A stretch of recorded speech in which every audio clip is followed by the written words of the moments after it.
Prime Minister uses maiden address at UN General Assembly to call for urgent review of vulnerability criteria imposed on small island states. This story and more in the National Report. Have you noticed an increase or decrease in your electricity bill? You know that changes in the fuel and non-fuel rates affect your bill. You should also be aware that changes in household activities affect your bill. Ask yourself these questions. Have the rates changed? Have there been more people at your home? Have your children been on holiday? Have you used your fan or air conditioning unit more often to beat the heat?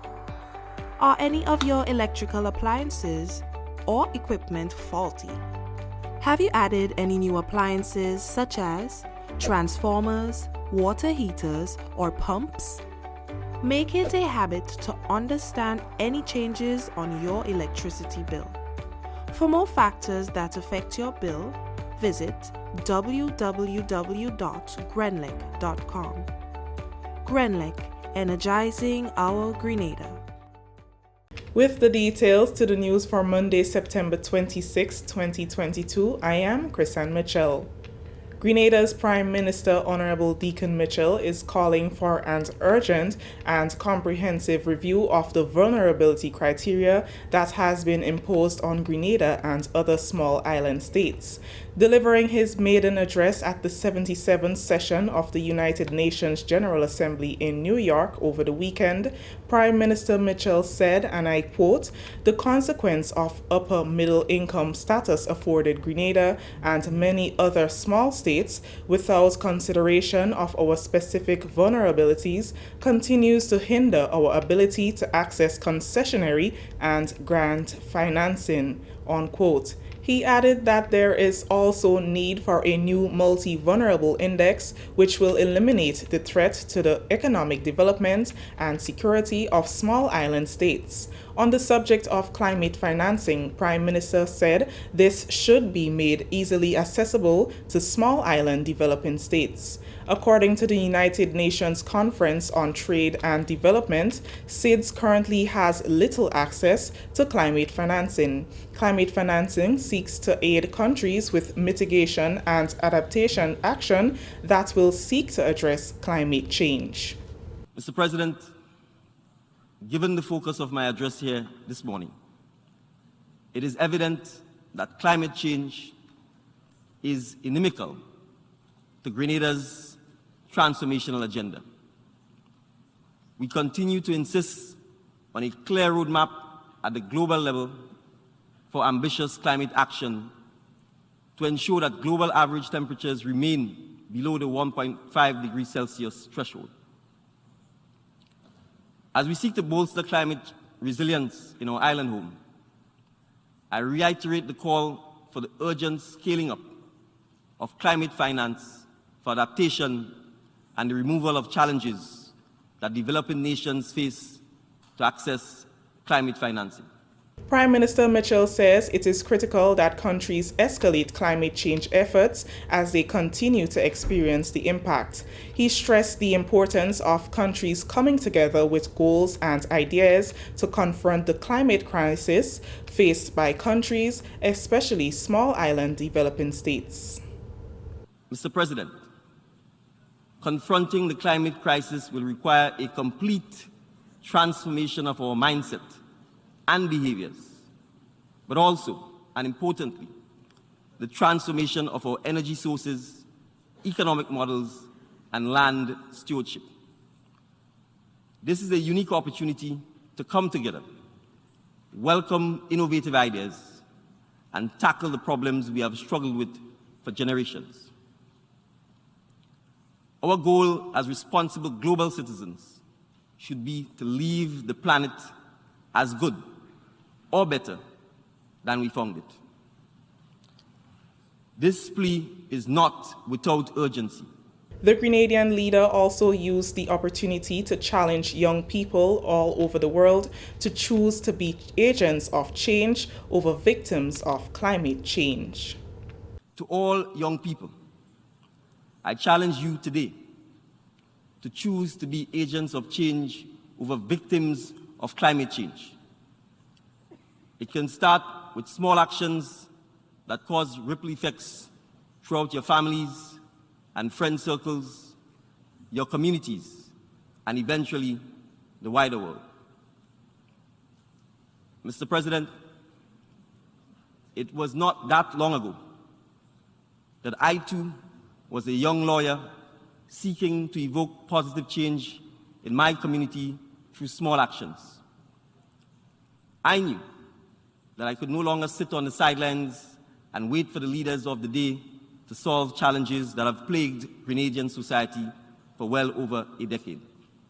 Returning nationals and visitors to Grenada are experiencing a faster, more efficient service at the Immigration Department with the installation of 3 updated kiosk e-passport readable machines.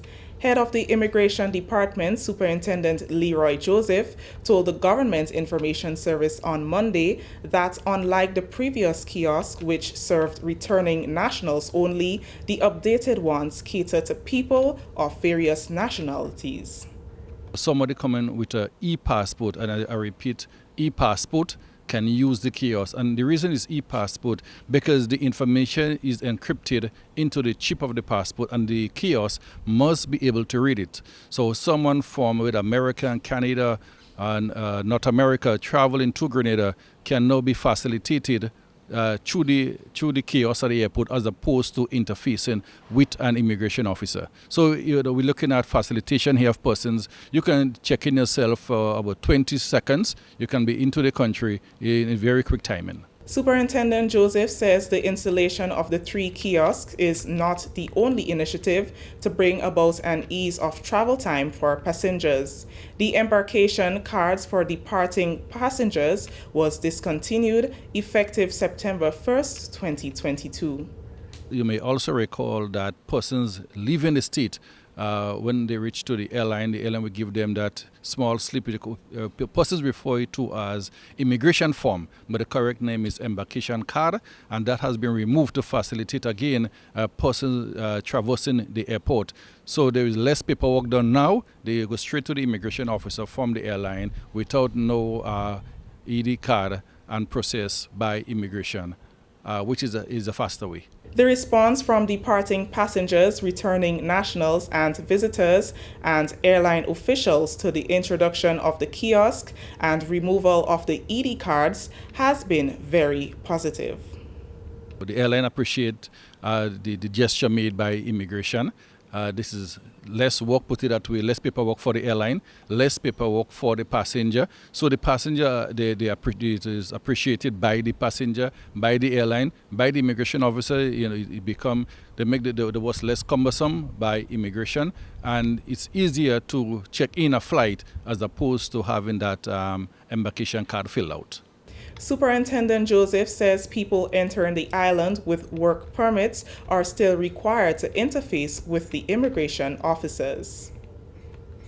Government, through the Ministry of Finance, continues budget consultations this week to ensure the suggestions and recommendations of the people are reflected in the fiscal package. On Tuesday, 27th September, the team from the Ministry of Finance will bring its budget consultation to the parish of St. Mark at the MacDonald College. On Wednesday, the team will be at the Westerhall Secondary School in St. David, and on Thursday, 29th, at the St. Mark Secondary School in St. Mark.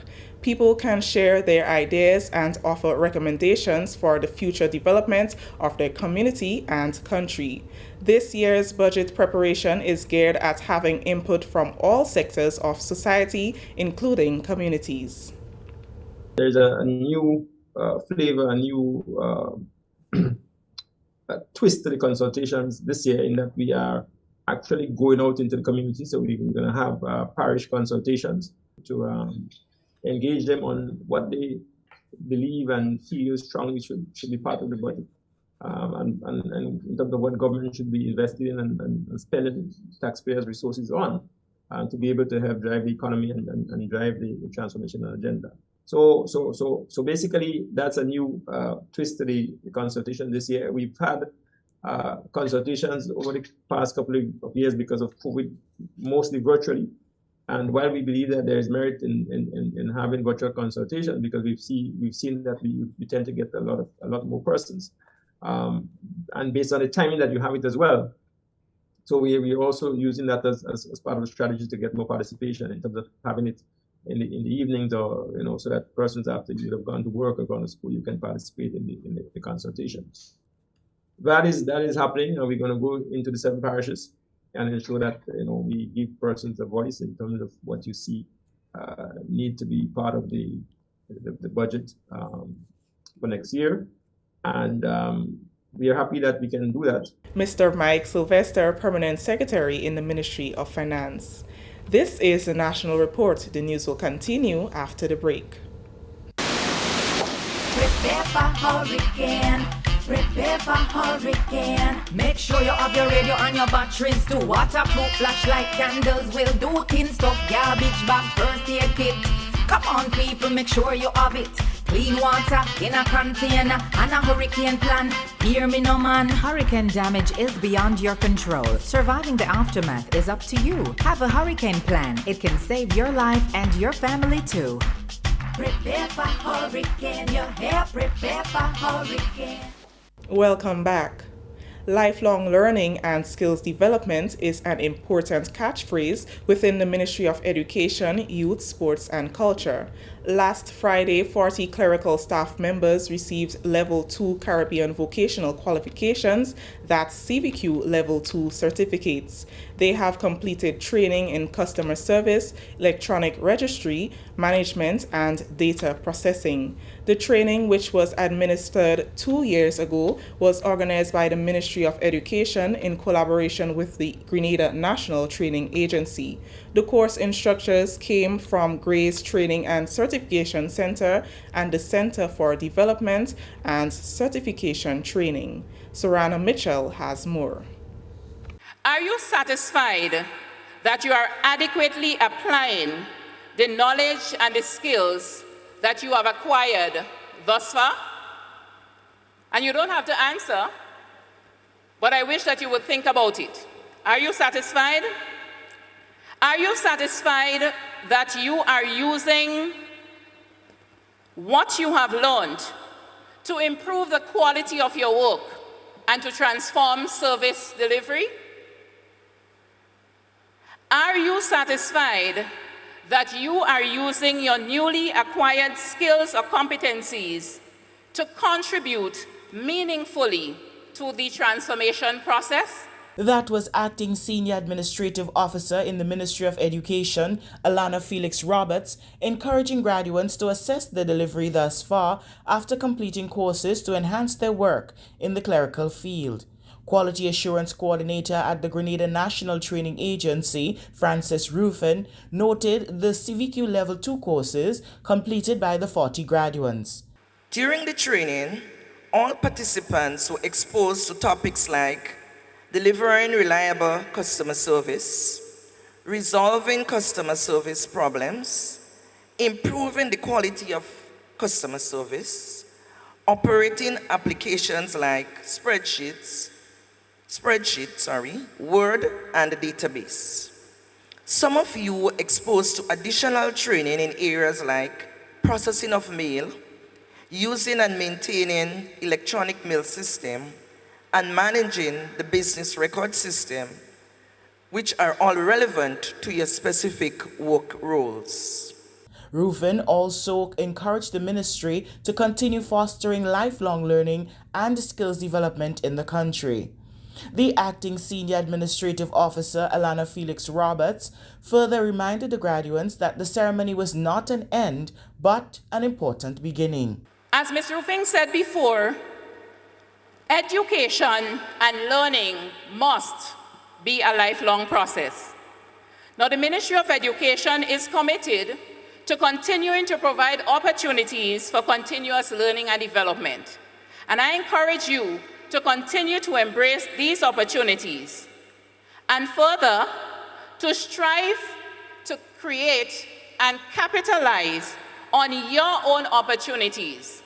In other words, when you think that these opportunities are not provided for you, you make the sacrifice and you create these opportunities for your own personal and professional development. The courses were organized by the Ministry of Education in collaboration with the Grenada National Training Agency. The course instructors came from Gray's Training and Certification Center and the Center for Development and Certification Training, CDACT. The training was funded by the Caribbean Development Bank and the Government of Grenada through the Grenada Education Enhancement Project, GEEP. For the National Report, I am Sarana Mitchell. Finally, in the news, the U.S. Embassy in Grenada has a new principal officer. She is Miss Frances Herrera, who arrived in Grenada recently. Principal Officer Herrera succeeds Principal Officer Carl Dirkworth, who led the U.S. Embassy from 2019 to 2022. Prior to arriving in Grenada, she was the management officer at the U.S. Embassy in Suriname. She also served as regional director for the Office of Foreign Missions Miami office and special assistant to the Chief of Missions at the U.S. Embassy in Baghdad. On arrival, Principal Officer Herrera said, and I quote, "I look forward to working closely with the people of Grenada, Carriacou, and Petite Martinique to further strengthen our ties as enduring neighbors, partners, and friends." Unquote. That story has brought us to the end of the National Report for today, Monday, September 26, 2022. On behalf of the entire news and production team here at the Government Information Service, I am Kristen Mitchell, saying thank you for joining us.